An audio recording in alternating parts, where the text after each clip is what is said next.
is Top Accolade Global News Updates. I am Soibifa Jagrich.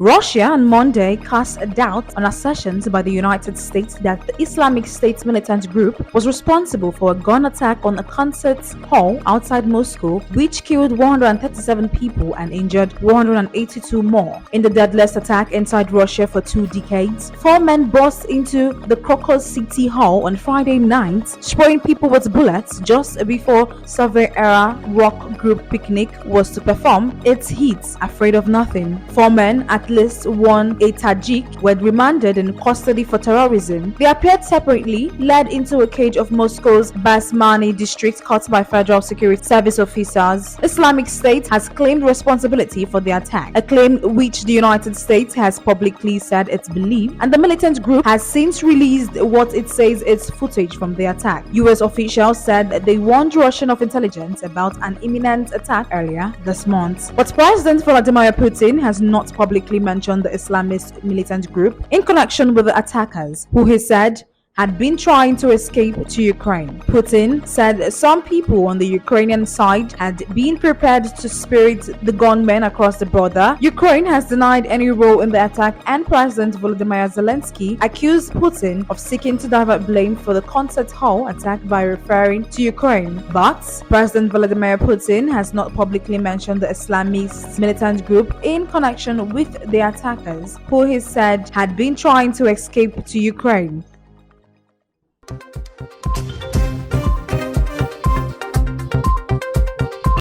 Britain will give details of the cybersecurity threats posed by China on Monday and may blame Belgium for a hack on its electoral watchdog as worries about interference grow before an election expected later this year. Deputy Prime Minister Olivia Dowden is due to make a statement on the issue to Parliament on Monday. A government official said, declining to confirm whether he will also announce reprisals including sanctions. There has been growing anxiety about China's alleged espionage activity in Britain, particularly after it emerged last year that a parliamentary researcher was arrested on suspicion of spying for China. A group of British lawmakers who are well-known critics of China have been called to a briefing by Parliament's Director of Security on Monday. Ahead of Dowden's statement in Parliament, British media had also reported that the government is expected to blame Belgium for a hack on the country's electoral commission. The attack dates back to 2021 and was disclosed last year and allowed hostile actors to access the details of millions of voters. The government said last year that Chinese spies are targeting British officials in sensitive positions in politics, defense, and business as part of an increasingly sophisticated spying operation to gain access to secrets. The Chinese embassy in London did not immediately respond to a request for comment. Last year, the embassy accused the British government of making groundless accusations when the head of M15 accused China of carrying out an espionage campaign on an epic scale.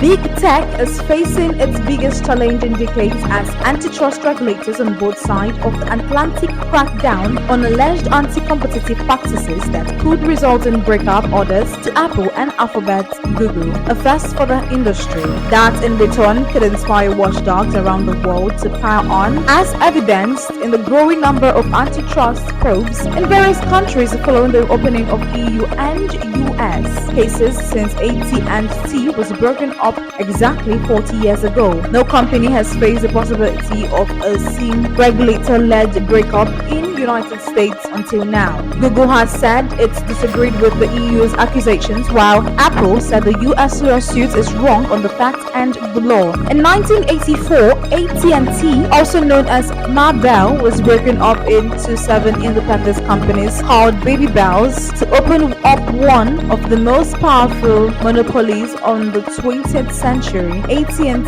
Verizon, and Lumen are currently the only surviving entities. Regulators now allege companies such as Apple and Google have built impenetrable ecosystems around their products, making it difficult for customers to switch to rival services, which led to the coining of the term walled garden. The U.S. Department of Justice on Wednesday warned Apple, a $2.7 trillion company, that a breakup order is not excluded as a remedy to resolve competition after it's teamed up with 15 states to sue the iPhone maker for monopolizing the smart market, thwarting rivals and inflating prices. Big Tech will face more scrutiny shortly, with Apple, Meta Platforms and Alphabet likely to be investigated for potential Digital Markets Act violations that could lead to hefty fines and even break up orders for repeated breaches, people with direct knowledge of the matter said, on the condition of anonymity.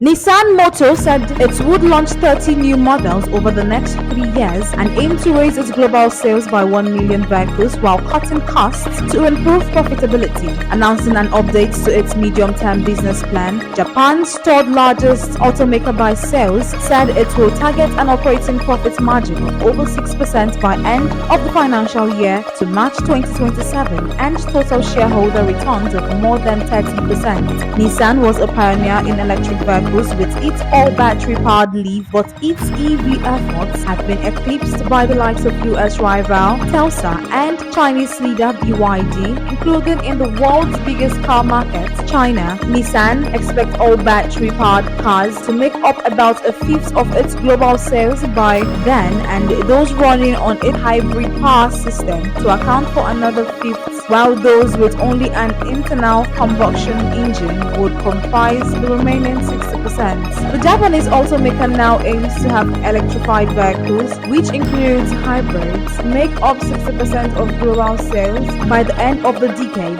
up from a goal of 55% released in February 2023. Faced with a cutthroat competition, Nissan and domestic rival Honda Motor said they would consider a strategic partnership to collaborate on key components for EVs and other areas. On the 30 new models, 16 will be electrified, including 8 all-battery powered vehicles and 4 plug-in hybrids. It said Nissan plans to reduce the cost of the next generation of EVs by 30% to make them comparable to internal combustion engine models by 2030. In the US and Canada, Nissan expects to launch 7 new models and to revamp 78% of its passenger vehicle lineup for the Nissan brand, as well as launching e-power and plug-in hybrids models. The automaker also plans to roll out 8 new energy vehicles in the Chinese market, 4 of which will be Nissan brand models and 6 new models in Europe. It is also aiming to launch by the end of its financial year to March 2029 a new electric 3-row SUV that will come with a 50% reduction in quick charging time and 50% higher energy density compared to the Ariya model.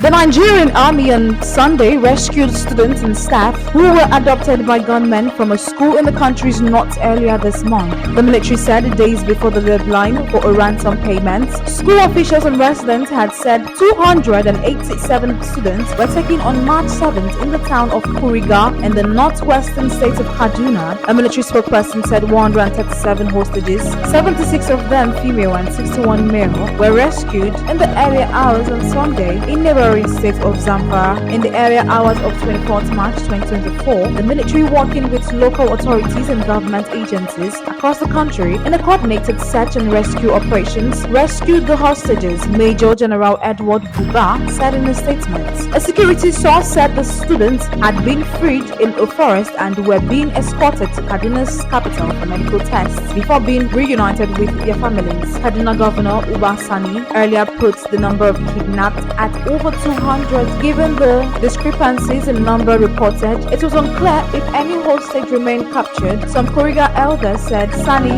had told them all hostages had been freed. Jibrin Aminu, a spokesperson for the Kuriga parents, said he would clarify members on Monday when families had been given the chance to take account of their kidnapped children. The rescue took place just days before a deadline to pay a 1 billion naira, that is 690,000 euros ransom for their release. Adoption at Nigerian schools were carried out by jihadist group Boko Haram, which seized 276 students from a girls' school in Chibok in northeastern Borno State a decade ago. Some of the girls have never been released. That is the size of top Accolade global news updates. You can follow us on our social media platforms as displayed on your screen. Happy Monday.